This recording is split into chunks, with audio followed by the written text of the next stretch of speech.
Hi, I am at the Granville Methodist Church where I used to go to church as a little girl with my grandparents when I came to visit for the summers.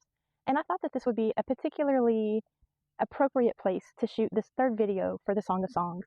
In chapter 1, we saw how Shulamite and Solomon met, had a mutual attraction for each other, and dated. And then in chapter 2, we saw how they dated and then got engaged. And then now in chapter 3, we are approaching the wedding and we are having the wedding. And we are going to take a look at that. So I thought that it would be especially appropriate that I shot the video for chapter 3 at a church. Let's start with chapter 3, verse 1 through 5. All night long on my bed, I looked for the one my heart loves. I looked for him, but did not find him. I will get up now and go about the city. Through its streets and squares, I will search for the one my heart loves. So I looked for him, but did not find him. The watchmen found me as they made their rounds in the city. Have you seen the one my heart loves? Scarcely had I passed them when I found the one my heart loves. I held him and would not let him go till I had brought him to my mother's house, to the room of the one who conceived me. Daughters of Jerusalem, I charge you by the gazelles and by the does of the field, do not arouse or awaken love until it so desires. So I heard a pastor explain in a video that chapter 3 starts a dream series that Shulamite is having a little bit before the wedding, and she is dreaming that Solomon is missing.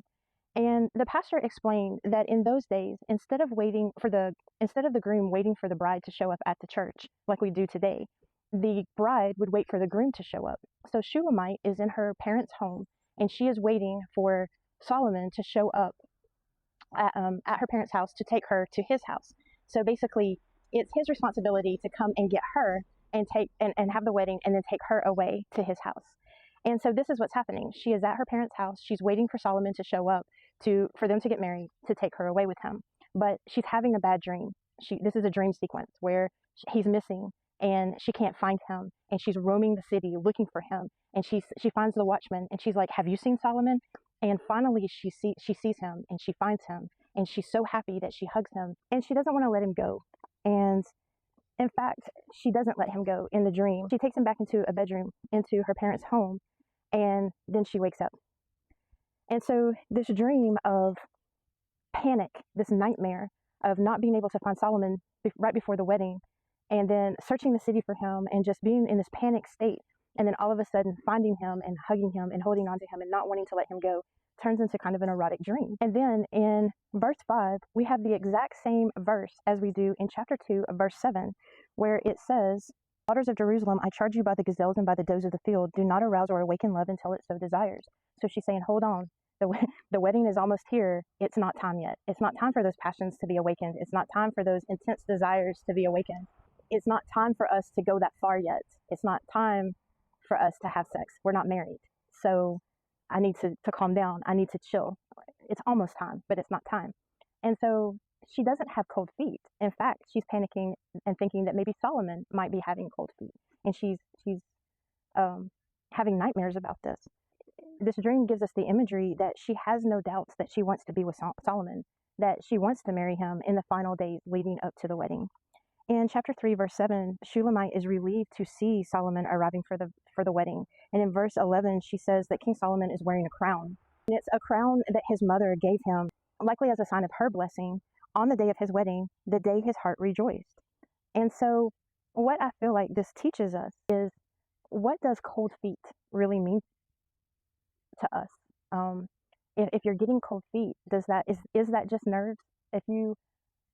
If you think about the idea of someone getting lost before a wedding, and you're just like, oh, okay, well, if they don't show up, they don't show up. Is that the person you should marry? And shouldn't you really question how you feel about them in the long run? And so if you have a fiance right now, if you're about to get married, maybe you should question if you had a dream like this right before the wedding, where you dreamed that your fiance was lost, and then you just wake up feeling like, oh, well, it was just a dream. Oh, well, whatever, instead of feeling panicked like Shulamite was. And then she felt relieved that she found him in this dream. And then she wanted to immediately take him into the bedroom and show her gratitude, show how she felt to him immediately for having found him. And if you don't feel that way towards your fiance, then is this the person that you should really marry? And I think that is really what the imagery is here, that she was so relieved to find him. The other thing is then she was also relieved that he really showed up in person. She's like, look, in verse 7, look, it is Solomon's carriage escorted by 60 warriors, the noblest of Israel. all of them wearing the sword, all experienced in battle, each with his sword at his side, prepared for the terrors of the night. So it was like Solomon's showing up, but he's not just showing up for this wedding. He's showing up guarded, and guarded by people who have weapons, who are going to protect him, to make sure that nothing stops him from getting there and getting to her. And this also provides her with security, knowing that he wants to be there and he is not going to let anything stop him. Now, back in those days, the bride didn't know exactly when the groom was going to show up, did not know the exact time, but knew the time frame. And so they were constantly on the lookout. And I'm sure that this created some kind of anxiety in them, right? So that probably was the cause of the nightmare. But again, just ask yourself, if I'm about to get married and I have a dream where I can't find my fiance, and then all of a sudden I find him and I'm just like, oh, great, he's over there. Wonderful. But you're not like holding on to him, and you're not like kissing him all over his face and just like, I'm so excited that I found you. Like, maybe that's cause for a pause and just a reevaluation of that relationship. And as always, may the Lord bless you and keep you. May the Lord make his face shine upon you and be gracious to you. May the Lord turn his face towards you and give you peace. I hope you'll have a great day. I love y'all.